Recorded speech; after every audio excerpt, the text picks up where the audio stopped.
This audio has been taken from the Citizens Archive of Pakistan's Oral History Project. आज़ादी वाले दिन लगाया होगा अपने घर पे, क्योंकि बहुत सारे झंडे मैंने और मेरे भाइयों ने लगाए थे।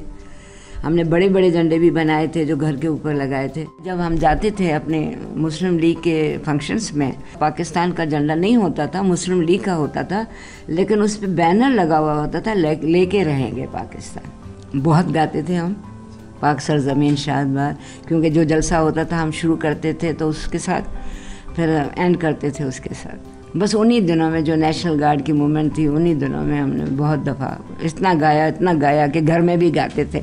और ये हालत होती थी कि जब कभी रेडियो पे कोई फंक्शन में ये होता था तो घर में उठ के खड़े हो जाते थे और इतना सारे भाई बहनियों और टेंशन में खड़े हो जाते थे, कौमी तराना बज रहा है। बाद में पिक्चर हाउसेस होते थे, लोग तो अब वीडियो देखते हैं, पिक्चर हाउस में पिक्चर देखने जाते थे तो कई लोग उठते नहीं थे, तो मुझे बहुत बुरा लगता था।